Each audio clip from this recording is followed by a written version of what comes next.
Okay.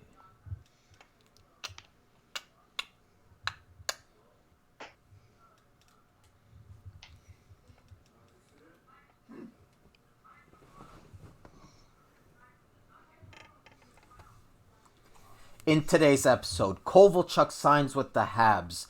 Corey Perry finally gets suspended for that dirty hit on Ryan Ellis. And we talk about our biggest surprises this year in the NHL. All that and more coming up this week on the Sin Bin.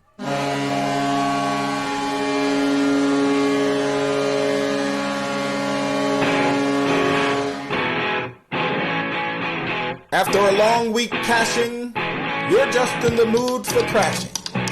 Go get that 2-minute minor for slashing and come on down to the Sin Bin, your number one location for hockey information. With Matt. I saw a fucking Chinese kid review a toy that looks like a dildo, and he gets $10 million over it. And Jake. It's just what you do at your time. Some people do mediocre podcasts, and some people fucking shit on football fields. So lock your wife in the closet, grab a room temperature beer, put your hand halfway down your boxer briefs, and blast your stereo for the greatest hockey show! This is the Sin Bin. Take it away, Matt.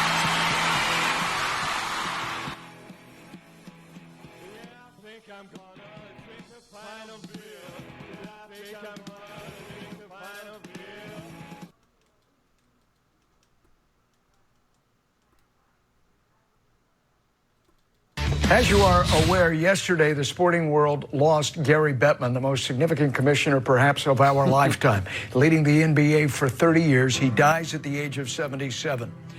Gary Bettman, the commissioner of the NHL, was his associate when Mr. Bettman arrived in the NHL in 1994 and has served this league since.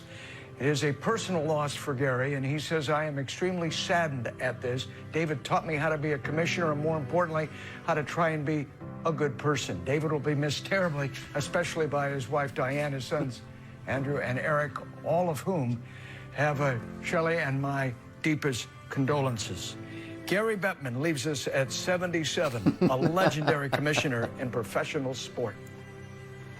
All right, so apparently Gary Bettman is dead, according to the NHL Network. But that doesn't matter because we're still here. We are the Sin Bin Hockey Podcast. This is a YouTube podcast. We go live every Friday, 9 p.m. Eastern Standard Time. And it's basically what the title implies. We talk about everything in the world of NHL, the biggest stories, the games, everything.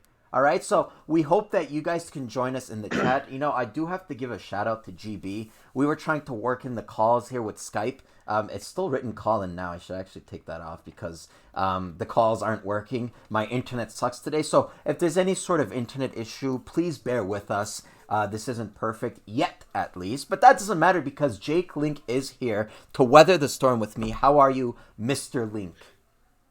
Good. I must say, there's a lot of boxes, and I see in the background, just so people know, I am not a hoarder. I'm looking in the background. I'm like, it looks like I am a hoarder. Yeah. Or I'm in the beginning stages of becoming a hoarder. So apart from hoarding, have you done anything interesting this past week? How was your holiday break, actually? Because we did take a little bit of a break. Yeah, we did. I was a little shocked. I know you said that you were going to say it to me, but then I said, hey, what are we doing for the show this week? You're like, now let's take a break. Yeah. And I was like, okay, cool. Yeah. Just normal things with the family and stuff like that, and just normal nothing too shit, crazy. Yeah, normal holiday shit. Yeah. Yeah, normal holiday. How about you? Well, first of all, I watched a lot of hockey. No change there. I don't know if you guys have seen my videos, but like I said, for me, the holiday season, it's also called the World Junior season because I just absolutely freaking love that tournament. So I did a lot of that. I just relaxing most of all. That's the most important. But with all of that said and done, why don't we just jump in? Because there was a little bit of some surprise news today because Kovalchuk, who was basically let go by the LA Kings, he was finally claimed by the Montreal Canadiens. They signed him. It was not a huge contract. It's not going to go down in history. I have the details right here, actually. It's a 1-year, 2-way contract worth $700K at the NHL level and 700? 70. 70. There, no, 70. 70. Yeah, okay. Let me restart. It's worth $700K at the NHL level and $70K at the AHL level. It's not a lot of money. That's what's important to know. But I just wanted to talk about it a little. I made a quick video in my car. It was kind of my quick reactions on the fly. I'm excited to hear what you think because you've seen Kovalchuk play more than I have, and you've seen him up and close. So what do you think about him? First of all, when he was in his prime, kind of give us sort of what he was, and right now, what do you expect from him being the 35-year-old player that he is, or whatever age he is? Not name dropping or anything, but I did meet the guy in an autograph signing. Oh, for real? Yeah. Yeah, I did. All right, go ahead. I mean, it was just, he was getting my autograph. No, I have a lot of, as far as any professional athlete, I would have to say Kovalchuk is probably.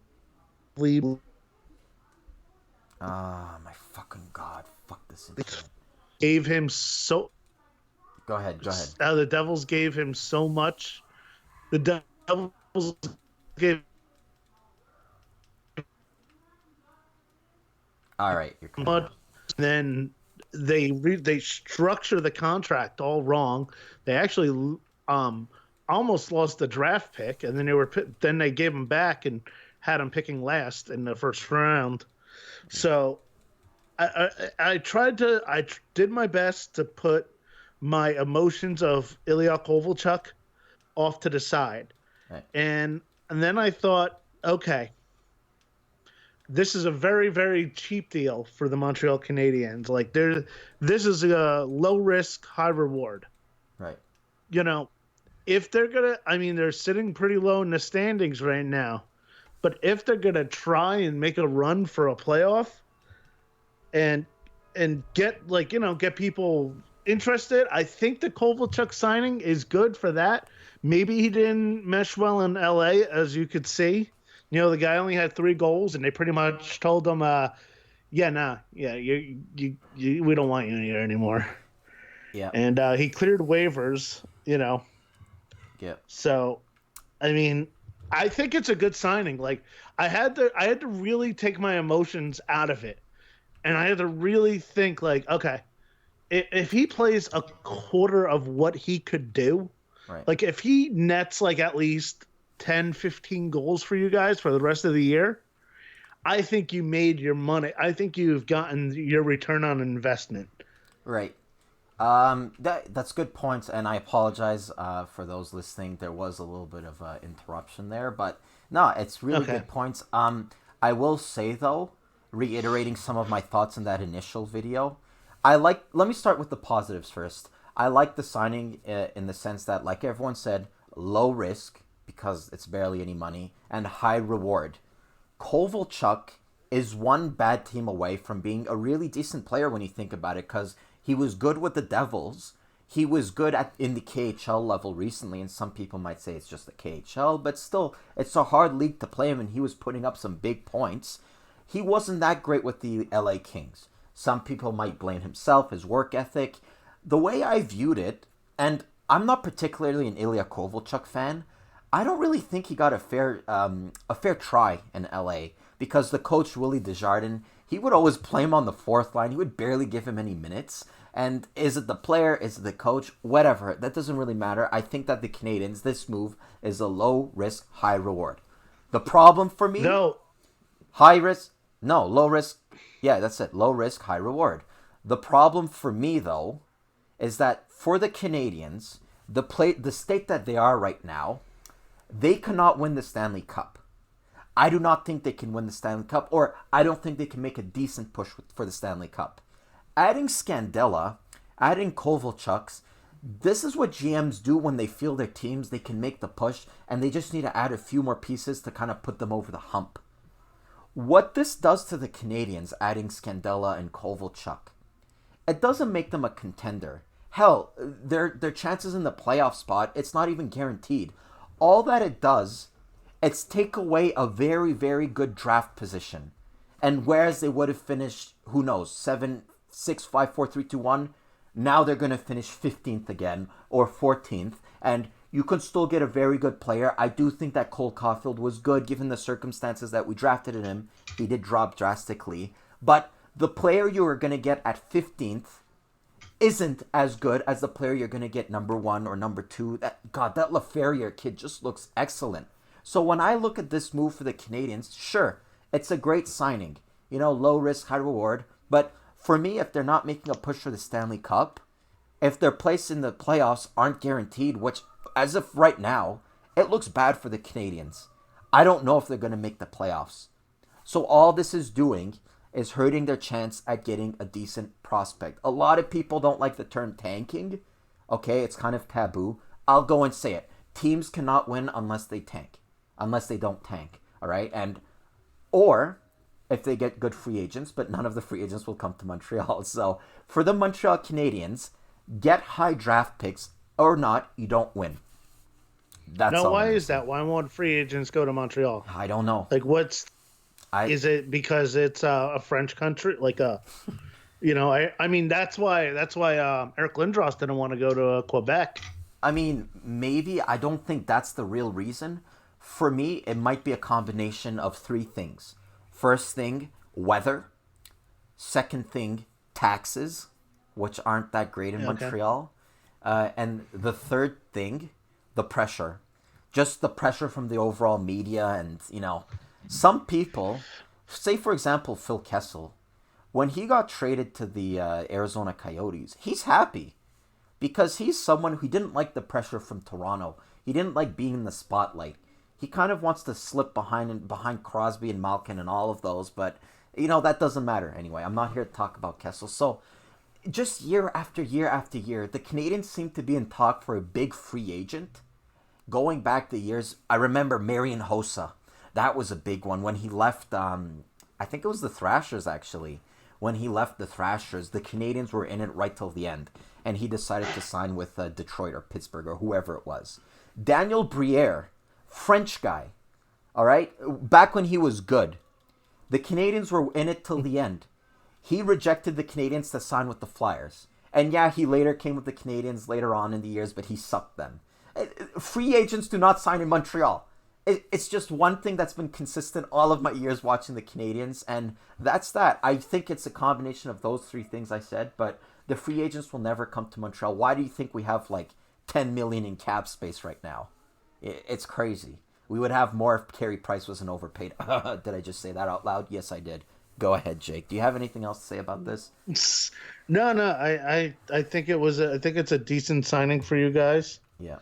And all the best. Okay, so now that that's out of the way, let's talk about our next story. By the way, guys, if you want more about the Canadiens and more about Kovalchuk, make sure to follow me Sunday night, 7 p.m. Eastern Standard Time. I'll be going in more in depth on it and everything, so make sure to join in. It's the Habs Nation podcast. I go live Sunday, 7 p.m. Eastern Standard Time. We talk about the Canadiens. But for now, we're going to talk about the NHL as a whole. And our next target is Columbus, actually, because Tortorella, he's in somewhat of hot water.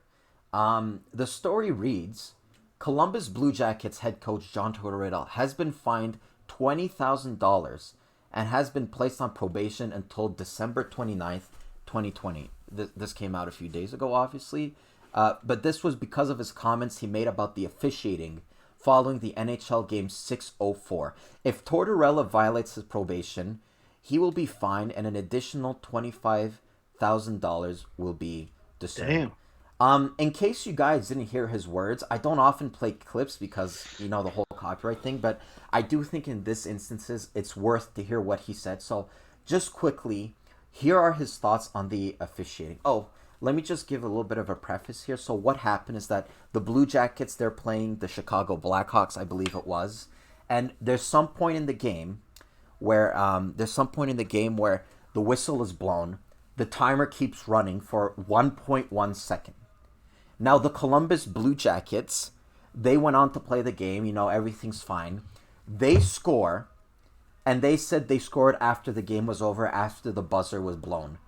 And Tortorella was furious because had it not been for that 1.1 second delay, the Blue Jackets would have won the game, and their goalie, Korpisalo, wouldn't have later gotten injured in the shootout. But Tortorella is going to explain it better than I have. So without further ado, here are Tortorella's comments on the mismanagement of the officials for the OT clock. The whistle is blown at 19.2 on the clock. For some reason, the clock is run down a second and a tenth to 18.1. For whatever reason, I have no idea. So instead of resetting the clock, we have them tell our captain we're not going to do it. Toronto doesn't step in. Refs don't do their freaking job. And now we lose the game, and we lose our goalie. So the chain of events, if it was done right, we don't lose our goalie, we win the hockey game. So all this technology, right? The technology and getting things right, the stubbornness tonight by the officials and by the league and Toronto, however it's supposed to work, screws us. It's ridiculous. I'm not taking any God. Wow, so Tortorella, as you can see, obviously infuriated by the decisions of the ref. And I gotta say, I'm a little bit of a Tortorella fan, so yeah, I'm biased, but good for him. Good for him. Someone who finally stands up to these, and I told you off air, Jake, it seems like I'm saying this every season, but I really mean it now. The refs have been the worst. As if all of my years watching hockey, they were the worst this season. I mean, there's games. Just give me a quick second. Okay. Yeah. There's some games where a goal is called, and the next game, the same play happens, and a goal is waved off. They have no fucking consistency. One game, something will be a penalty, and the second game with the next group of refs, it's not. Some games there's offside, some games... Be fucking consistent. And I hate when people give the excuse, well, it's a fast game and it's hard for the refs to see. It's not like basketball or baseball. I don't give a fuck. It's a fast game. Hire referees that can keep up with it. If you can't handle the heat, stay out of the fucking kitchen. Now you can go, Jake. What do you have to say? I just think that I honestly think referees in all sports.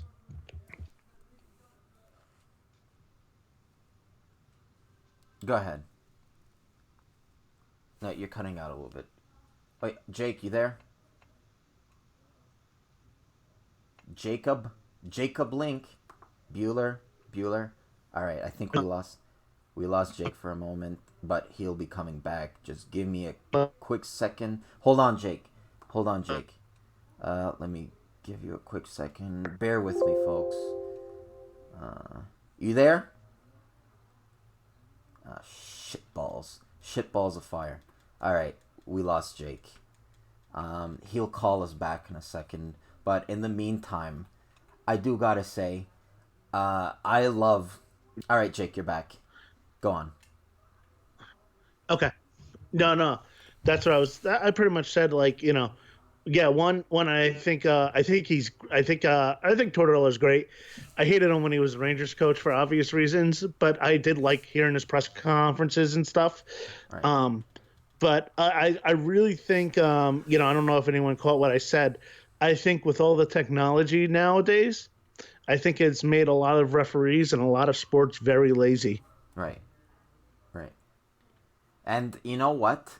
Shazam says Jake is like, yeah, my internet guys, like I said in the beginning, bear with me because there will be a bit of lags, but I will be able to fix it as I go along. Just bear with me in the meantime. Joe says, turning over to the comments, he says Tortorella's meltdown was secretly a Tim Hortons commercial because there was that little Tim Hortons cup. This is a great commercial, I gotta say. And Shazam says Jake is lagging. Joe says, imagine if Tortorella was our coach. That would be great. Yeah, but he's not French, so that's off the No, now I know there's in Montreal. Do they always have a French Canadian coach? One time, to answer your question, yes. But there's this one year, Jacques Martin got fired. And they made the assistant coach, the interim coach, just for the period so that they can find the real coach. And that interim coach, Randy Cunningworth, was English. And Jake, they crucified him in the media. They fucking shat on. I felt so fucking bad for him. Wait. He was just the coach for a period? For a period. They specified it. They said, he's only going to be here. He's not going to be the real coach. And they killed him. Oh, okay, yeah. Just because he was some English pig who knew no good. Yeah, no, like, if there's any French viewers out there, it's nothing against the French at all. Like, I get it, protecting the language and everything, but if you're running a business and if you're running a hockey team, I'm a true believer, hire whoever's best for the job. That includes the players, that includes the coaches, that includes the GM. And when I say hire anyone, I don't care if they're black, white, Chinese, Spider-Man, whatever they may be. Hire whoever is best for the job. Okay. Le French Spider-Man. Yeah. All right. JB says, but throw Torts in front of the bus. We need him on the podcast. Hey, John Tortorella, if you're listening and you want to stop what you're doing and call a podcast that keeps lagging, it will be my honor. It will be my honor. Yeah. If you really want to put that suspension to the test or that probation, call in. Yeah. If you. All right. Alvin was here. Says it's because it's bilingual weather taxes. Speaking about why no free agents would come. And I appreciate you guys coming out this Friday evening, spending time with us talking about hockey. So that being said, why don't we just move on to our next story? And I told this story off air to Jake. This may be one of my favorite stories to come out in years, and I'm not joking. Well, the second part of the story, not the first part. So what happened is that there was the Winter Classic over in the past, when was it? Tuesday? Or whatever. In the past few days, the Winter Classic happened. Wednesday. Wednesday, yeah. It was between the Dallas Stars and the Nashville Predators. I made a video on their jerseys and how I hated them, but you guys can check that out later. So, in the first 3 minutes of the game, not even 3 minutes go by, Ryan Ellis of the Nashville Predators, the defenseman, he goes to take a shot, and Corey Perry, on his first shift, comes across and lays him out with a horrible headshot. All right, this is a horrible headshot, and I saw it, and I said, this is a 10-game, no, not 10, I said a 5-game suspension when I first saw the hit, and turns out I was right. Corey Perry, as of today, was discerned a 5-game suspension, so he is out. Absolutely dirty hit. I'm not going to pretend like I knew Corey Perry's intentions on whether he meant it or not, but I'm just here to judge the result itself, and the result is that Ryan Ellis is out. He probably is going to have a concussion after that, and it was a dirty hit. And even coaches, when they're interviewing them after, some coaches will kind of take the side of their own player. They'll say, well, he's trying to separate and whatnot. This coach, Rick Bowness, what the fuck's that? What is that? Anyway, I just heard these weird beeps. Rick Bowness, he flat out said, yeah, no, that was a dirty hit. So, Corey Perry gets suspended. You still there, Jake? All right, Jake is gone. He'll call back later. Okay. So, what happens next, people, is the funny part. So, the Dallas Stars, prior to the Winter Classic, they made it that each player that participated in the Winter Classic, their jerseys, their game-worn jerseys, will go off on an auction. All right? They're going to auction their jersey on eBay or Amazon or whatever the hell it is. Okay? Corey Perry played less than a minute. And he plays less than a minute. And his jersey currently, it's sitting at the highest bid. The photo I have, it has the current bid at $525. Right now, the worth of Corey Perry's Dallas Stars jersey is almost $3,000. All right? And Max Cossi, I think Jake did die, to answer your question. No, there's a little bit of technical issues, but they're calling it the Walk of Shame jersey because what happened is that after the hit, Corey Perry, in order to get to the locker room, he has to walk this length because since it's an outdoor game, since it's an arena, there's a good 30 seconds that you have to walk. Fans, they call that the Walk of Shame, okay? Because everyone was booing Corey Perry. So, guys, if you want, go to the Dallas Stars website and you can purchase the Walk of Shame jersey. You just have to bid, okay? And you can have the Walk of Shame Corey Perry jersey. It's barely been used. All right? So, hey, if you want a barely used game-worn jersey, make sure to bid for the Corey Perry jersey. Turning over to the chat. Joe says, by the way, speaking of coaches, is New Jersey planning on getting Guy Boucher? No clue, because right now the coach that's replacing that other guy, Nasruddin, I don't know if they're keeping him as an intern or if they're going to keep him long term, because there has been instances in the past where the coach gets fired and the quote unquote interim coach ends up staying for years and years and years. The example coming off of my head is Mike Sullivan in Pittsburgh. So I don't know if they're going to continue with Nasruddin, but Guy Boucher, he's always been an okay coach, I feel. I feel like his best years was in Tampa Bay. So we'll see what happens in New Jersey. I'm going to tell Jake to call back because we lost Jake. And we'll see what happens next. All right. Why don't we move on to our next story? And I'm glad to see that Puckbag is here. He says, I took the Walk of Shame once, but a fat chick was involved. Oh, my God. Okay. Glad to see you here, Mark. All right. I'm going to tell Jake to call back. His internet currently cut out, but that's okay because we will move on. And here he is. Okay. All right, you're back. All right. Like I said, guys, the internet today, you're going to have to bear with me a lot because it is pretty freaking bad. But that doesn't matter because we are moving on to our next Moving story. on. Moving on to our next story. Do you know what Puckbag said, Jake? No. He said, Hold up. Hold up. I'm going to fix your screen. Just give me a second. He said, I took the Walk of Shame, but the fact... Oh, shit, I fucked that up. Hold on. He says, I took the Walk of Shame once, but a fat chick was involved. So, Because she didn't feel like walking. He had to get out of his house and clear his head for what he just did. Dude, I do Lyft and Uber on the side, and I went out New Year's Day. The Walk of Shame, and like where I live, it's like in a college town kind of. right. So the Walk of Shame on New Year's Day was for real. Like there was girls like just like with like big giant bottles of Poland spring water and walking in like 30-degree weather, 30-degree Fahrenheit weather with no jacket on, just walking down the street. Yeah. It was like just watching a march of thoughts just go down. Right. All right. Well, why don't we move on to our next story?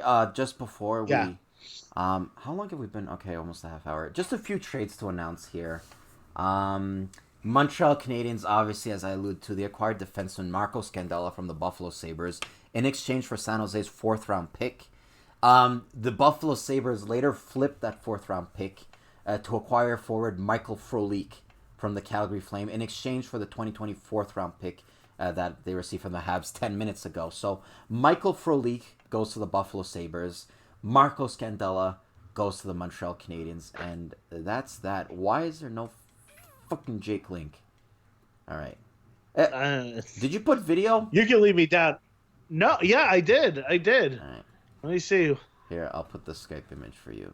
I should. Okay, hold up. All right, I turned back on the video. I should turn the video off because I wonder if that's going to help with the bandwidth. Yeah, you should maybe. Anyway, we'll keep it as it is right now. It doesn't seem to be hurting. I think, like Max Cossi says, I think it's World War III that's causing this. Okay. Why don't we move on to our main story? And our main story today, I just wanted to take the time to talk about surprises in the NHL, okay? Because it's the halfway point. There have been many surprises thus far in the NHL, and I wanted to talk about the biggest stories. So, as you guys well know, a surprise, it could be a good surprise, it could be a bad surprise. It's not necessarily something positive. I just wanted to talk about stories in the NHL that surprised us. It could be players that are playing better than expected. It could be players playing worse than expected. It could be teams that we all thought would do good but are doing horrible. It could be anything. So, Jake, why don't I throw it to you? Yo. At the halfway point in the NHL, what do you think is the biggest surprise? All right, right now, as we are hitting, every team is hitting their 41, 42 games. I would have to say probably one of the most positive surprises, though I did have them as a dark horse team, right? Is the Coyotes. They make a big deal. They get they get Hall. They're playing pretty well out there. Right. So I mean I think that was a team that kind of was always kind of the laughing stock, and everybody just pushed the players' rights over there. Like the best players to ever play for them have never ever even strapped on and that's Pavel Datsyuk and Chris Pronger. And there was another one. That is yeah. I feel like there was was another one. I feel like, but it's not coming to my mind. But go on. Those are the two big. Yeah. So I kind of think that was a big surprise, though I kind of Devils. They came into this season with such high expectations with PK Subban, Wayne Simmons, Jack Hughes. You have Taylor Hall, you have Nico Hischier. They signed Nico Hischier to a big deal, and then all of a sudden, they're just flat-footed out the gate. They're limping, and Corey Schneider can't do what he should be doing, and right now you have Mackenzie Blackwood, who's actually making a run for a Calder nod right now. So that, I mean, just something. So I guess, but I'm mostly disappointed. I don't think that they're going to make the playoffs. I think that they're a big disappointment. And I don't want to take away from your thunder, but I'm going to say it. PK Subban's a little bit of a disappointment. I thought you were going to steal my other one. Go ahead. No, PK Subban is a disappointment. Oh yeah. He's kind of him and Lindsey Vaughn are just attention whores, and I don't mind that. Like, okay, he proposed to her. Not a lot of people talked about it, but then when she proposed to him, everybody was just going nuts talking about it, and I'm like, okay, PK, like, all right, he got a goal yesterday. He looked like his shot was back, and it looks like he's been actually getting some more points these past couple games. That was the old PK. So he's that one goal, that was old PK. Yeah. So maybe he's finding himself. So that's where I'm at. Those are my surprises, mostly of the halfway point of the season. So take it away, Matt. I'm gonna have to say my biggest surprise. Okay, should I go in order? No, I'll just say it. My biggest one, and I hinted at it in the first photo I put. Let me see. Here we go. Hold on. Over there in the corner, right above PK and Lindsay, the San Jose Sharks. I don't know about you guys, but I was one of those fools who said the San Jose Sharks this year, they're gonna be like the Capitals. They're gonna win the cup. They have the Burns. They have Carlson. They have all of those guys. And where are the San Jose Sharks? Well, right now they're sitting at the bottom of the Pacifics. What is this? This is the biggest surprise in terms of the team that I expected to do well and they're not doing well. I mean, I guess a close second would be Tampa. But even they're starting to turn it around. San Jose are really doing bad. As of recording today, I don't know what the hell's wrong with them. Burns, the player that, Mark will know this. I took him first overall. And you too, you'll know this. I took him first overall Yeah. in my draft. Okay? He's barely shooting. He's barely getting any points, or maybe not on a Burns level, what we would expect from him. But I got to say, I'm really disappointed in the Sharks. And I sort of, when the Maple Leafs fired Mike Babcock, who, by the way, that's actually one of my surprises. When the Leafs fired Mike Babcock, they're actually turning their season around with Sheldon O'Keefe. There's something like 14-3-4 or something like that. And they solidified themselves in a playoff spot. That was a gutsy move by the Maple Leafs management, and firing him completely turned them around. The San Jose Sharks, after they fired DeBoer, I didn't see that spark. I didn't see that little bolt that the San Jose Sharks got. All right? They're just disappointing. They're disappointing me. That was one of your surprises, too. So what do you think about that? No, I mean, and I was just looking at the stats. Tampa is sitting in a playoff spot right now in the 3 in the Atlantic. Yeah. So Yeah, I mean, they've turned it around. But the way they started, they have. It looked bad the way they Yeah. started. And thankfully, they played the Canadiens twice in the past few days, so that gave them a few points. Bringing my own team down there. By the way, I'm actually looking to go to a Devils Canadiens game the day before my birthday. So in New Jersey? this yeah. Want to come? I don't want to see a loss for the Canadiens, at least. Yeah. All right. Oh, that would be great to watch you cry in person. Yeah. Yeah, Nah, dude, this year I'm done with crying. I'm watching the games and it's not even fun anymore. I'm just like, meh, okay. Because I'm telling you. You know what? You're getting older. Yeah, I'm getting older, but they just have no goal. They have no goal. As a GM, you should have 2 goals. You're going for the cup, or you're going for the first overall pick. The Canadiens are neither. They're in the middle. They're not good enough for the cup, and they're not bad enough for the first overall pick. They have 0 fucking mission, 0 fucking goal. And I hate watching it as a fan. I watch hockey and it feels like nothing. It feels like nothing anymore. That's what she said. Anyway, it's frustrating. All right? But that doesn't matter. Because I'll talk about it more on Sunday, first of all. But I just wanted to get to my other surprising story, other than the Sharks and the Lightning and everything. And that was, okay. Every year, there always seems to be a player that's like a flash in the pan and comes out of nowhere and just gets a ton of points. Someone that we really wouldn't expect. Okay? Last year was Elias Lindholm for me. He got shipped over to Calgary from Carolina, and he seemed to put up huge numbers playing in Calgary. This year, the Elias Lindholm of this year for me is JT Miller. JT Miller, who was drafted by the New York Rangers, I believe, he got shipped over to Tampa Bay, and he was always a sort of good player, all right, a serviceable top 6 player. This year, in Tampa Bay, he's proved to be, Vancouver, what am I saying? This year in Vancouver, he's proving to be not only a serviceable player, not only a good player, an elite player. That's how good he is. Let me take out his stats, just in case you guys don't believe me there. I'll show you JT Miller's stats. Hockey DB. All right. So as of right now, after 41 games played, JT Miller has 40 points.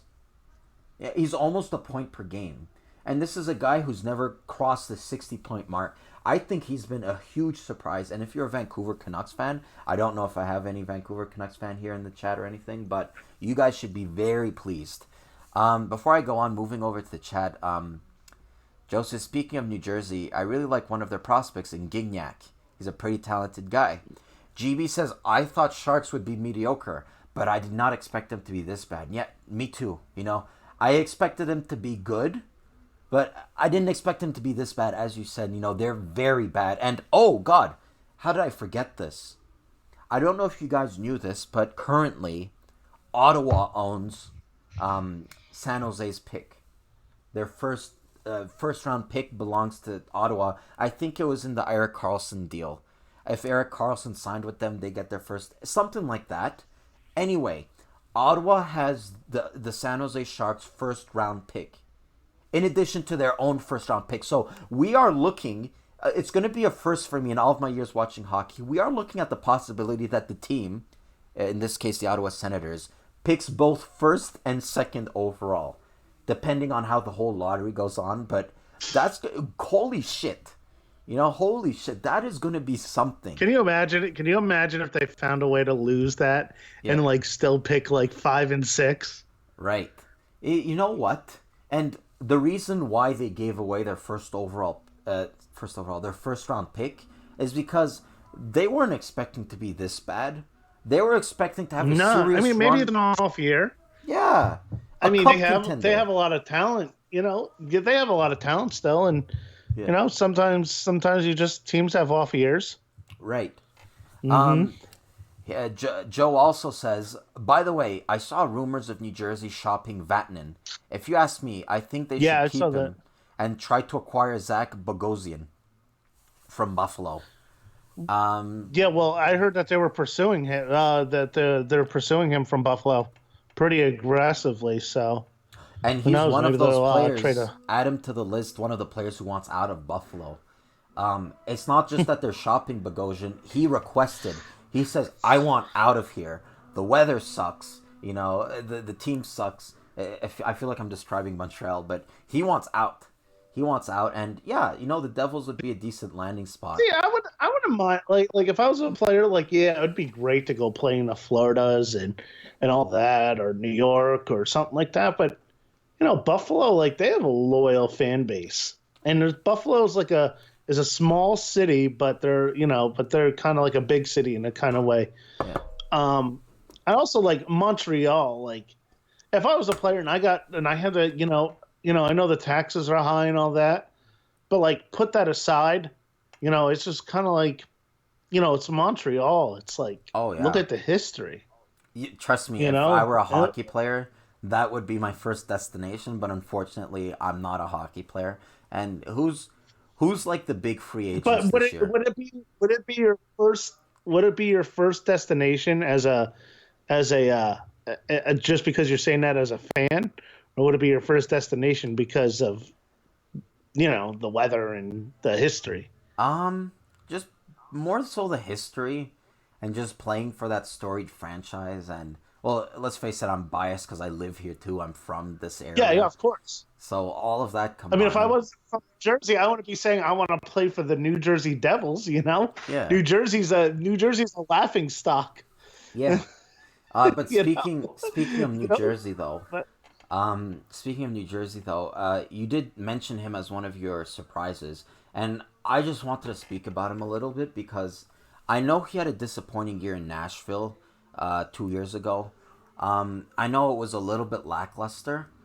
I expected a bounce back from PK Subban, and when I say bounce back, am I expecting the player he was in Montreal, where he was maybe getting 60 points or something like that?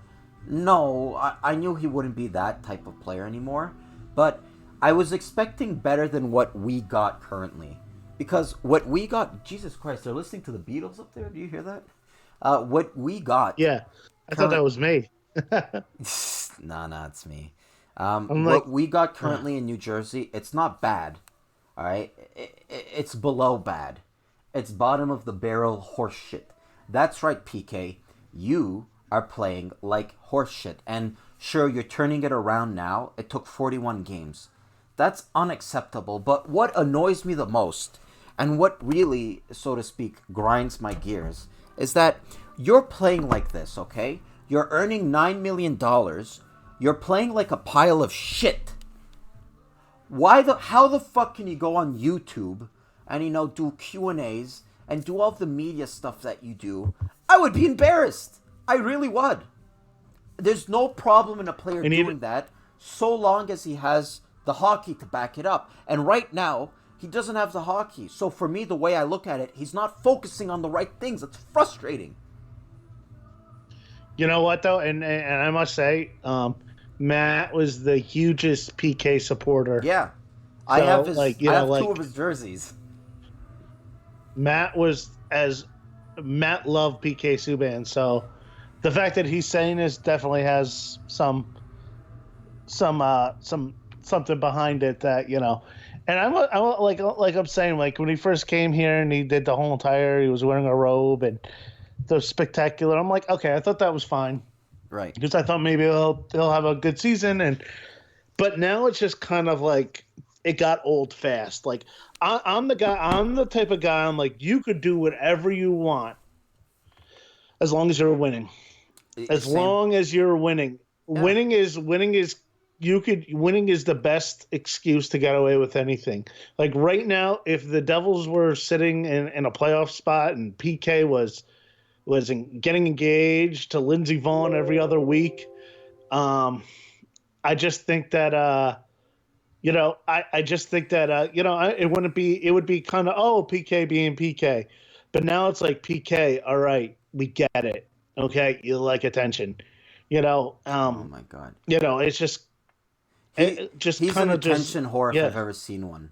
That Oh, is yeah. an attention, like Jesus. And I even like you said, I'm the biggest PK fan. I mean, I was the one on shot from the point. I'd be the only one defending him. Everyone says he dives and he hot dogs and his defense suck. I would be defending him. But right now, what I see, it's frustrating as a fan because I see someone who's wearing the crest of my team, who's getting paid $9 million of management's money. And it seems like his priorities are all wrong. I mean, again, nothing wrong with you doing the YouTube and the commercials and Tim Hortons and Canadian Tire. Nothing wrong. But how can you do all of that and smile, with that face of yours, if you don't have the play to back it up? I always say it's like, traditional Arab family. We cared a lot about school grades. And my dad would always say, work hard, get the good grades, and go play later. It seems like PK Subban, he's putting the play first, okay? And similarly to the grades, I don't care, you could do all of the playing in the world if your grades are good. But right now, the grades aren't good. The hockey sucks from PK Subban, all right? He is playing god-awful. Most importantly, and the thing that worries me the most, he looks slow. He looks like the game is passing by him, and that is not good. And when that happens, what you have to do, you have to go to the rink, you have to work on your skating, you have to put down the fucking camera. Those videos take a lot of work and a lot of production. That could be that could be time. I doubt he's doing it. I doubt he's doing any of the production. Right, but he still has to sit there, and it's time out of his schedule. I mean, I love it. But so long as your game isn't up to par, don't sit on your black ass and do Q&As. Max Cossi, he says PK could have been, if not the best D-man in the league. He decided to play hockey instead of being a showman on and off the ice. All of that in Montreal. Joe, if there's anybody in the current New Jersey team to have the number retired when their career is over, who would it be, Jake? To me, I think it's Hischier. We'll get to that later. I just want to read through the other comments. JB says PK is turning into the Antonio Brown of the NHL. Jake says, it's funny. He's the only player to have 13, referring to Hischier. And finally, Joe says, maybe Palmieri. I know he's been one of their better players, but I don't know if he's going to... All right. Dude, like JB says, Makar is going to outscore Subban and Carlson. And I get it. Makar is an incredible young talent. But PK and Carlson are established in this league. They're not rookies anymore. We just expect better. Yeah, they're transitional players. They're like, they should be like, they're supposed to be the best defensemen of our generation, and this generation, and they're not. Both of them aren't playing like it right now, and unfortunately, I have to watch one play 81 games right now. Yeah, and though, like I said, he did turn it up. He did turn it around just this past game. Yeah. And it seems like he's been playing a little bit better, but maybe he's maybe he just had to find himself. I don't know. Yeah. He's PK Subban now, and he's been in the league for a long time, and he should have found himself already. Yeah. Did you see that interview he did? I think it was with GQ. He was basically sitting at a table with Lindsey Vonn, and I don't know much about Lindsey Vonn, but she seems like a cold-hearted bitch. Just the way she was coming off of. I get that vibe too. I get that you vibe do too from her. Okay, it's not just me. Yeah. Let me try to find the interview. Like she acts like she's better than everybody. Yeah. Like, just because you're good at skiing or skating or whatever she does, and just because she has the ass of a Greek god, doesn't mean you can... Look how she's... Hold on, I'm playing it right Wow. now. I'm really regretting wearing this turtleneck. It's Yep. getting hot. Can you hear Jake? Yeah, I hear it. All right. I'm going to play. This is the GQ interview with Lindsey Vonn and PK Subban from the New Jersey Devils. Yep, It's crazy. exactly. Hey guys, this is Lindsey Vonn. Kind of greatest skier ever and definitely better than PK. Look at his face. What the fuck kind of intro Yeah. was that? Hi, I'm Lindsey Vonn, greatest skier ever. Look at PK's face. He's even confused by that. Hold on. It's getting hot in here. Yep, It's crazy. exactly. Hey guys, this is Lindsey Vonn. Kind of greatest skier ever and definitely better than PK. This is... I've never even skied before, I know. so yeah, I'd hope so. Yep, this is my intro. We're here with GQ, and I'm gonna see just how well my fiance knows me. This is the GQ couples quiz. Oh, God, Snap. kill me now. All right, I'm gonna start off with a softball. What did I want to be when I was little? A litigation lawyer. Okay, that's definitely a -10. Oh, my bad. I thought it wasn't a litigation lawyer. I don't want to be my dad. What's a litigation lawyer? What's up? Are you listening? Yeah, I am. What's a litigation lawyer? I don't. I think that's like a really boring like you're kind of like litigation. I don't know. Fuck Anyway, all I know, dude. there's some part in this interview. I'm a fucking Uber driver and I sell pipeline supplies. I don't fucking know. All right. Well, maybe you would I have, didn't at go some to point, college. you would have driven a litigation lawyer. I don't know. I went to yeah. college and I still don't know what it means. Dad. What did you want to be when you grew up? You wanted to be When I was Peekaboo little. Street. Okay. Do I have to really like what did she do? Did you see that, Jake? Just because, you know what? I'm not going to lie. I went to school in French Canada, and the girls, they were a little bit mean, but overall they were very warm. All right? They were very, very warm. When I look at this girl, what's her name? Lindsey Vonn? What's her name? Lindsey Vonn? Look at her reply to how PK doesn't know the answer. She's like, you don't know what I wanted to be? Come on. Be my dad. Look. Okay. Look at Do I have to really like what did she do? She skied. Yeah, exactly. Yeah. I don't Could be- know if I can give you a it could point be on that. staged. But that's Peekaboo Street. I mentioned that. Yeah, you know what? I don't think she's naturally like this. I think she's trying to like come off as funny and like a dick. Yeah. But a funny dick. Yeah, kind of like, oh, look at me. My husband doesn't know anything. Yeah. Oh, we're getting married. Look at us. Yeah. You know? No, what do get I it. want to be when I was I little? I got don't know if I can give you a point on that. But that's Peekaboo Street. I mentioned that. No, what do I want to be when I was little? Well, yeah, you wanted to be Peekaboo Street. Who's Which a skier? was what? Poor PK is shitting in his pants. She looks like she's gonna bite his head off at any moment. I think that's a half a point. I don't Like, think if you're not that's- going to give me the full point, It's like a point. it's a half a point. It's a point. All right, enough of that. You know, it'd be funny if she just said, God, you're such a stupid N-word.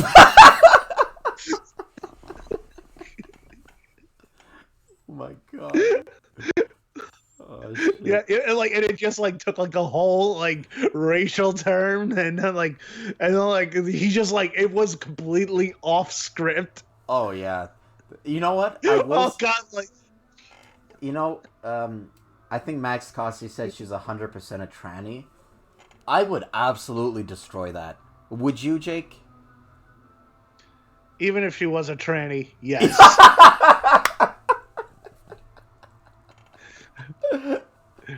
She can tell me that she had what she is. I'm like, okay, I can close my eyes. Oh yeah, no, for sure. If she's a tranny, like you said, I'll close my eyes. I'll try not to look at it or get into the vicinity.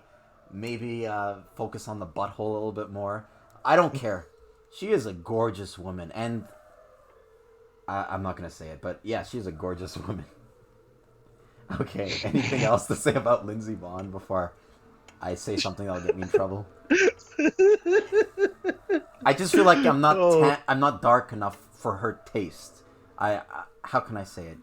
She loves black cock. I don't know how to say it otherwise. Look at her list of ex-boyfriends and you'll know what I mean. You know what I mean, Jake? Yeah, no, She has a little bit of You know. She likes, let's just say, she likes her men like I like my coffee, completely black. That's from Airplane. A great movie. All right. That's right. On that note, she's fucked more she's fucked more black athletes than torn Achilles heels. okay. Oh my god, black guys line up outside of her pussy like they're selling Jordans. This show just took a racist turn. I liked it. What was that joke you said about Kim Kardashian many years ago? Oh yeah. I said Kim Kardashian's been passed around by so many black guys. I wouldn't be surprised if Spalding was written on her ass. Oh boy, that was a great joke. All right. Yeah. We're gonna go off air soon. Did the stream just cut, or is it just me? I don't know. Maybe we got fucking YouTube, fucking Siberian. Let's see. JB We got it with the EPA laws or whatever. So we gotta keep it a little bit fucking raunchy. Yeah. So Max Cosby says Lindsey Vonn is a tranny 100%. JB says Subban has 9 points in 40 games. Wow. Bet PK Subban is going to represent the Devils in the All-Star game. No, he's not. Palmieri is. And possibly Nico Hischier. Yeah. Oh, that last man in bullshit. Oh, did you see Dylan Larkin? Nah. This guy, Dylan Larkin, because in case you guys don't know, the All-Star game, they nominate the first cohort of players or whatever you want to call it. And then they have this thing called the last man in, where one last person in each of the 4 divisions, they're voted in by you guys, the fans.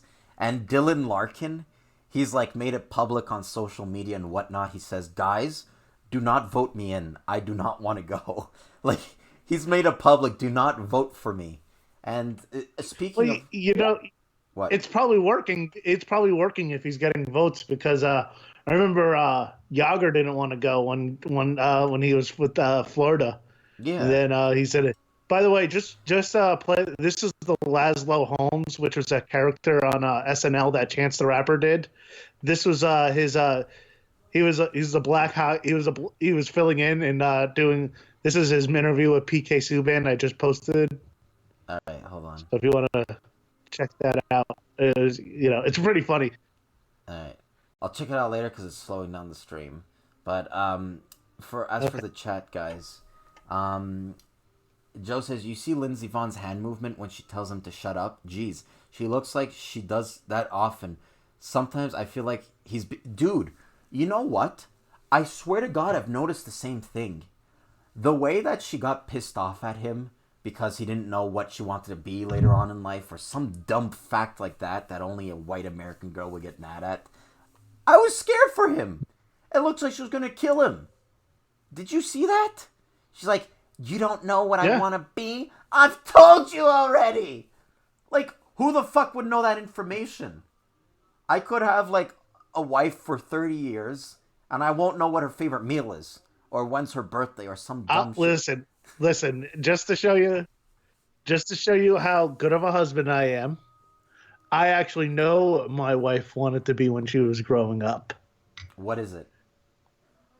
She wanted to be a football player. She wanted to play quarterback for the New York Giants. Did it happen? Yes. Yeah. My 4'10" wife is playing quarterback for the New York Giants. Mm-hmm. What did you want to be growing up?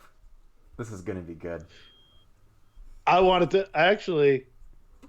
I just got the eyeballs. Just obviously a hockey player, and obviously I wanted to do radio. Yeah. Yeah. Well, so now I'm doing. Yeah, and now I talk about hockey players. Right. And Lindsey Vonn too. Now I just gotta find a way to. My wife just sent me. I'm listening. Tell her if she wants to come on. But on your microphone. No. My daughter. I can't handle Skype. Yeah. But yeah, no, like Lindsey Vaughn, I wouldn't be. She definitely wears the pants. Would you agree? In the relationship, Yeah. 100%. Oh She, yeah, yeah. yeah, and based on Max Cossey's comments, maybe those pants have a bulge in it, but we don't know.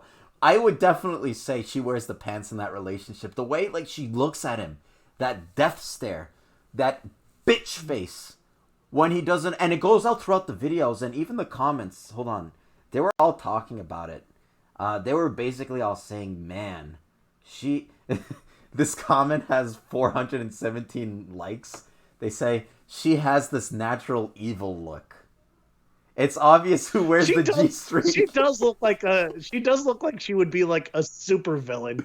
Or like I know she's a skier. She looks like she would be the bad person in his 80s ski movie. Yeah, this guy says it's obvious who wears the G-string in the relationship. Kentim Gonzalez says, "Boy, don't marry this woman. She seems really pushy and controlling." And then Bonzang says, he treats her like an idol. She treats him like a fan. This guy is so emasculated." Yeah, no, definitely. Like, PK, show her who's boss. Like, you're gonna let that girl. I know she's like tall and she's muscular and she's a skier and she looks like she can choke you between her thighs, but you're gonna let her push you around like a dog? No, don't let that happen. And Jake, don't think of any racist jokes right now. Now's not the time. J1 says, you can definitely tell she definitely calls him racial slurs. "You think so?"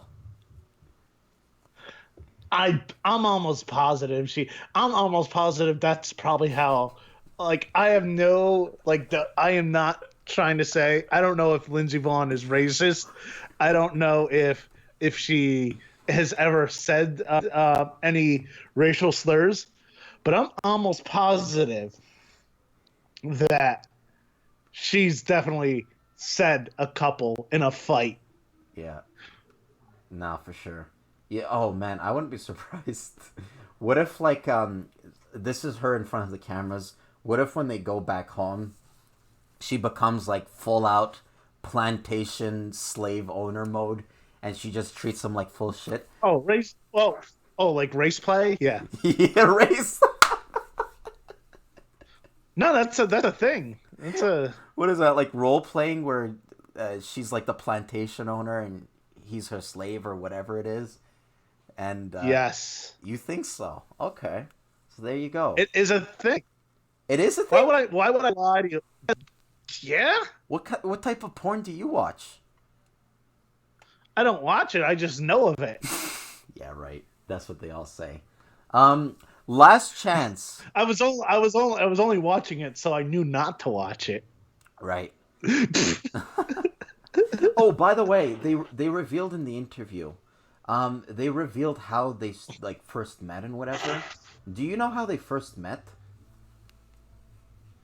At an auction? No. Oh my god! Holy shit, we're gonna get in trouble if anyone actually listens. Oh yeah, we are. No, they first met at the ESPYs award, and it's oh like yeah, the that's sports, right. Yeah. It's the sports award, and PK Subban For ESPN. Yeah. Surprise, surprise! PK Subban, Mr. Attention himself, he's presenting an award, and he's out there, and he ad-libbed on the microphone. He's like, "Oh, I see Lindsey Vaughn out there in the crowd, and she's looking smoking," or whatever he said. And Lindsey Vaughn at the time was dating someone else. I think it was a basketball player or something like that. And he said that with her in her in the crowd and the boyfriend there. And right now, she is with PK Subban. So imagine how you would feel if you were the boyfriend. I would want to kill PK Subban. Am I the only one, or how would you feel about that? I don't know. I bet like, because let's face it, hockey's the least important of all the four major sports in America. She probably thought he was a fucking usher that got up on the stage. No, but no, like the boyfriend. Imagine you're going to an event. Yeah. With. Yeah. I don't want to make it overly personal. Yeah, no, and now all of a sudden you know what though? It's funny. There's a girl I dated, and I we kind of got into a fight, and then we broke up, and it was really bad. Right. And then I found out that she was dating somebody that I had a feeling that she was gonna be with by finding a hickey on her neck. Oh, We already broken up. Yeah, and then but here's the thing, like they ended up getting married. yeah. So like a part of me is like I could be like, but it's like, okay, you broke up with me and found a person that you're gonna supposedly spend the rest of your life with. So it's kind of like, I'm like, okay, so I kind of don't get upset by that. I kind of like, all right, you broke up and you found somebody who, so the juice was worth the squeeze for you to break up with me. Right. That's kind of how if that makes any sense, you know what I'm saying? Right. No, for sure. But So, I will say though, you're a better man than me because I would want to. I know part of it is the girl's fault, but I would really want to kill that guy though, because dude, I can't even. I fucking They said it back to the Subban situation though. They said it during the interview, and it was sort of like a joke. Imagine being at an award, the guy on stage makes a joke about how hot your girlfriend is or your wife or whatever it was, and then a few years later, she's hitting that. That is very frustrating for me, but it doesn't really matter. It's never happened to me. I was never invited to the SB. Yeah, dude. I mean, maybe we will now. We'll get a couple more thousand subscribers. What if both of us were invited to the SBs? We'd be like the most out of shape people there. They'd be like, "Oh, you guys like on the curling team?" We'd be. They think we're on the broadcasting team. We look like we just sit down and eat hot dogs all day.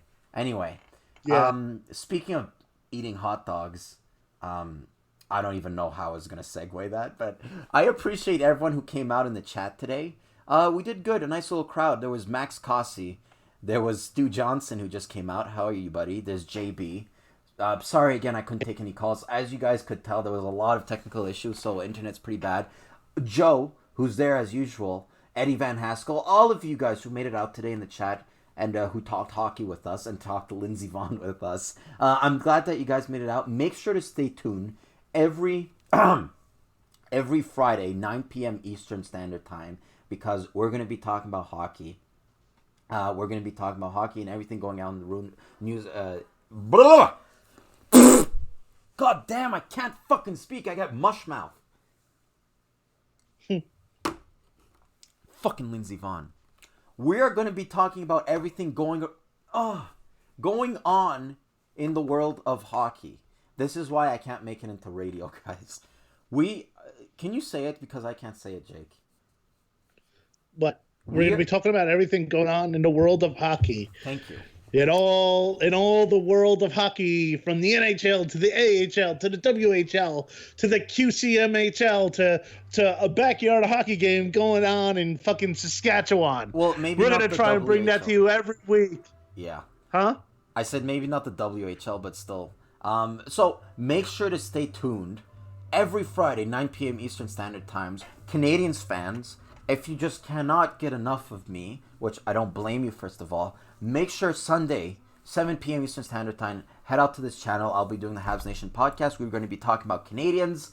I'm sure it's going to be fun, given the type of season that they're having, but that doesn't really matter, because my name is Matt. Oh, one thing before I leave. I'm going to hide that Skype thing, because I don't think, as of right now, I'll be using Skype to take calls. Anyway, make sure to follow me at the Sinbin1996. And if you guys have any questions, I know I've been putting it up there for a while, but I haven't really talked about it. You guys can email your questions to me on Gmail. The user is the Sinbin1996 at gmail.com. I'll make sure to answer all the questions that I receive and sort of make a mailbag episode where I take out everyone's questions and sort of make an in-depth response to it. So if you guys have any pressing questions that you guys want a video about, make sure to email me, the Sinbin1996 at gmail.com. Jake, where can the people find you? people can find me in my house. No, you can find me on Twitter at Jake Link Comedy. You can find me on Facebook. I found that Jake much Link. funnier than it actually was, but go ahead. Yeah, you're tired. Oh, You can find me. That's pretty much it. I don't really do much except go to theme parks with my family and I get yelled at by my wife because I do stuff wrong. But it's okay. You just described like every American guy. But anyway, so I'm glad. I'm glad everyone. You still do gigs? I haven't done a gig in a very long time. All This right. is my gig right now, doing This this is your every gig. Friday night. All right. So, make sure to tune in next Friday where we'll be talking about what happened in the NHL. And as per usual, my name is Matt. Keep your stick on the ice. And ta-ta, motherfucker!